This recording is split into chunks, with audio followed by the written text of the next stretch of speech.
Now, some of you might be asking yourself, what does ancient Egypt have to do with practices of theistic Satanism? Well,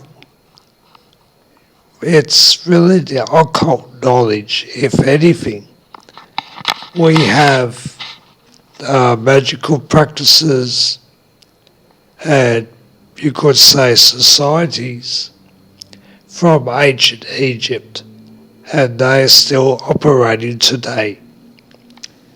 We have the likes of Rosicrucianism, that's right, the Rosicrucians. We have Enochian magic. We have Freemasonry. And we have the Temple of Set, which is supposedly a type of Satanism. Now, I'll just point out what you might think they are, what they actually are. So we'll start off with Rosicrucianism. Now, the Rosicrucian name comes from Rossi and Crucian, which is Rosy Cross. Now, people might think this is some sort of Christian organisation. It is not. I have been a member of Rosicrucianism, and actually, before I returned to Theistic Satanism, for the second time, I was actually a Rosicrucian. Now, when you become a Rosicrucian, you study, how can I say? So it's, you could say it's a kind of self-taught mysticism and naturalism. You know, there are things which have been said in the past, taught in the past, and were forgotten. But as you go up Rosicrucianism, it takes a different turn. And the Egyptian gods come into it. You know, very slowly, but they do. So you can say Rosicrucianism is a slow boil Egyptian god belief, religion. As I understand it, as a lot of other religions, faiths, creeds, etc., have gone increasingly atheist, you notice that it has died out from what it once was. But there are those who still hold it as a type of philosophy, if anything. After that, we can go on to Enochian magic, which kind of resembles Kabbalah. They don't have the tree of life per se. What they have is 40 ethers that you can travel to in a meditative state, so to speak, and these ethers are like the Sephirah of the Kabbalah. They have different, I suppose you'd say, entities within them, and you learn different things by travelling through each ether. But it does have a magical practice, and think of it as Kabbalah with, I suppose you could say, a type of geometry, so to speak. But it does exist, the magical practices do exist, Enochian magic, and you can look that up for yourselves. It does factor in the ancient Egyptian gods. They do come into it. The further up the ladder you go with it. Now from there we'll go into Freemasonry. Now some people say Freemasonry is not Egyptian.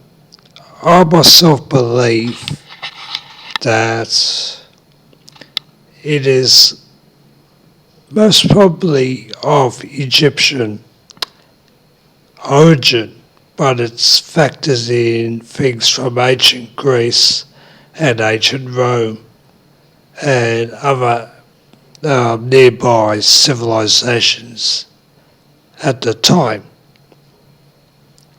But Freemasonry is actually interesting because Freemasons don't like to talk about God per se. They prefer to keep quiet. However, I will tell you who their God is. Their God is actually a syncretized God called Jabulon. We say Jabulon. Some might say Yabulon, but we'll go with Jabulon. Now, Jabulon comes from three different names. You got Jah, J-A-H, which is from the Kabbalah, as people might say, oh, isn't it what the Rastafarians call God? Well, yes, but Jah also comes from the Kabbalah in the Sephira of Chokmah. So that's one name. The second name is Bul, B-U-L. It's actually, some say it is Baal, but I believe it's Baal, B-A-E-L, which is a demon, which actually seems to be in quite a few esoteric teachings regarding black magic and things that are sort of similar. But you got On. The On, O-N, stands for Osiris. So it's Jabulon. And as I understand it, Freemasonry is somewhat similar to Rosicrucianism in that it kind of hides what it's actually based on until you get further up the levels. With Enochian magic, it's somewhat more open, but you don't really join a club or society in regards to it. It's very limited amount of people involved in it. So we've dealt with Rosicrucianism, Enochian magic, and Freemasonry. Now the next contestant is what you might call Thelema. That's Thelema. The actual pronunciation, if you really want to be cool about it and show your knowledge, is actually Thelema. Yeah, like dilemma, but Thelema. Now, Thelema or Thelema is actually ancient Egyptian magic, which factors in yoga practices from Hinduism. And the inventor of Thelema was actually Aleister Crowley. And you should really study up on him. Now, having gone through those, the only one that's really worthwhile mentioning now is the Temple of Set, or you could say the Temple of Seth. But it's the Temple of Set, ancient Egyptian, supposedly Satanist type belief. It's, it doesn't ring true per se, though I will show you how people are attempting to make it ring true. But it really has Set as the equivalent to Satan, who fights Horus, some say it's Osiris, and it's really Egyptian paganism, certainly on the surface of it. And it's kind of like, well, I have to say, at this present time, it's kind of like what the other world religions have become. People will pay lip service to it. Do they really believe in it? Well, it's hard to say, but there are a handful of diehards, as you will find in any religious practice. Well, okay, let me tell you where all these ancient Egyptian-based religions are going to. I'll make a case to show that Theistic Satanism is using these ancient Egyptian-based religions, and that's what they are, based religions, because no one can certify what the actual practices were back then. What we're getting now is more or less along the lines of make it up as you go along if you don't actually know. So just let me make my case. Yeah. I'll tell you some things that you probably don't know. I just want to put this forward because people think Theistic Satanism is a one-trick pony. It is not. Now, the picture you can see has sigils on it, which are demonic signatures or tramp stamps.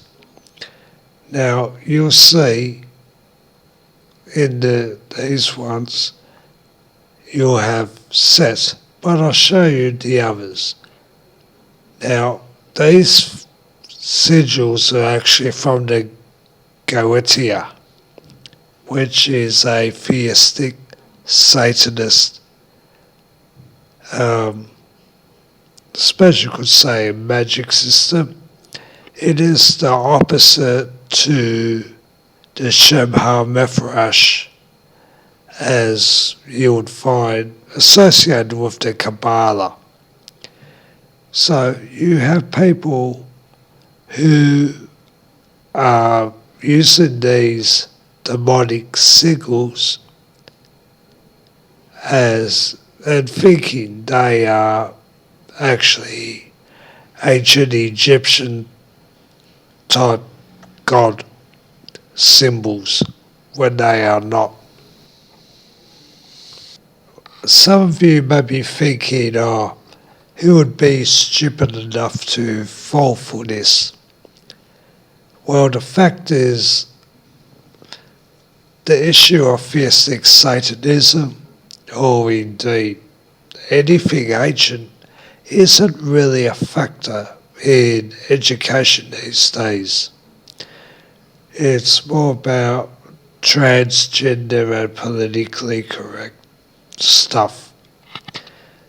Now, when you consider kids, teenagers have their ancient Egyptian binges at one time or another, they may get these sorts of things tattooed on them, or they might start praying. Just something to do. They might make ceremonies for these symbols. But the thing is, if I were to forge your signature and nobody knew I had forged your signature, would it, would the responsibility for that forgery fall upon you? Because if no one knows that it was me who did it, then there is no evidence to prove that I did it or that I even exist in this regard. So what we'll see now is a very slow cooking soup or stew, so to speak. It's a slow cooker. As long as it gets cooked and is edible, then that's all that matters. And if people want to choose this mixture of ancient Egypt and the Goetia, or if they just get sucked into it, or they just go into it because everybody else is doing it, then in this case, how could their choices not be valid? Unfortunately, some people will look at Set and say, well, he doesn't seem so bad. Seems like a fluffy cartoon character. Now, Set was the ancient Egyptian god of chaos, disorder, and he used to fight with both Horus and occasionally Osiris, but he also had another enemy, that being Apep, or some would say Apophis, which was an Egyptian snake god, so to speak. But Apep was he personified death. So you could say he was a type of Satan. Now, the temple of Satan, or I should say, the temple of Set, does not regard Apep as the Satan. So you kind of have this, or say, a type of Satan who is a naughty boy, so to speak. So you have the Egyptian bad boy god Apep, and you have Set, and they are enemies of each other. Well, in the theistic Satanist realm of things, could two supposedly bad entities hate each other? Well, we've seen that before, yes. However, I just want to make this comparison. You have Apep, who is a snake god, who represents eternal death. And yes, you have the Cadeus, which is the medical symbol you find. Sometimes they're chemists, sometimes they're doctors, not so much now, where you have two snakes intertwined around a, I don't know, type of pole or thermometer or stick, and the Cadeus represents Ophiuchus, which is the proposed 13th zodiac sign.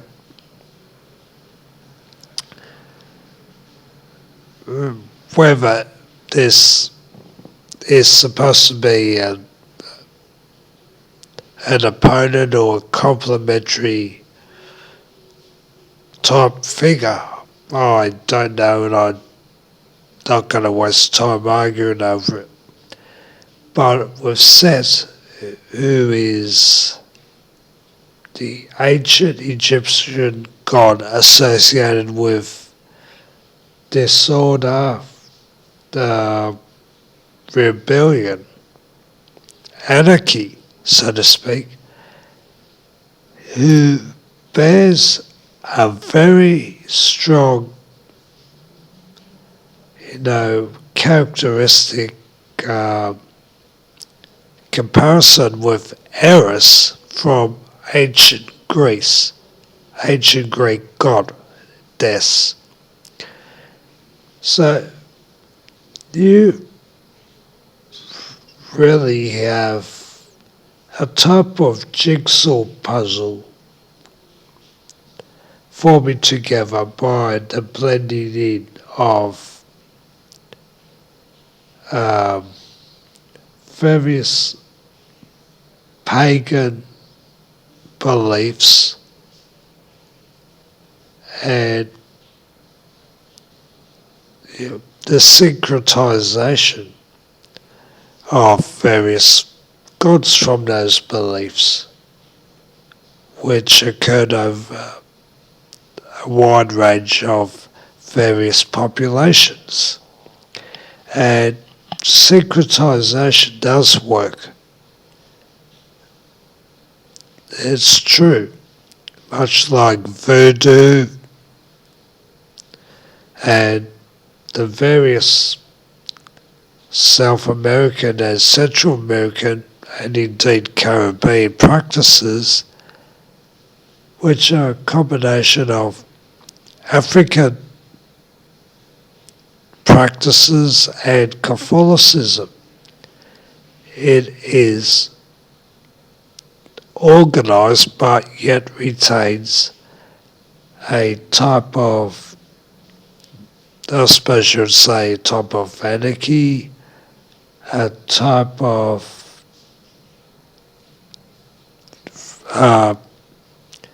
free options in regards to those beliefs and those occult practices. So, when you look at the way things are being peddled at the moment, I suppose you say the resurrection of long gone, long deceased cultures, religious practices, magical practices, and are repackaged and sold as something else. And I do believe it is working. It works very slowly. It's a slow cooking stew. Eventually, people will eat it if there is nothing else to eat.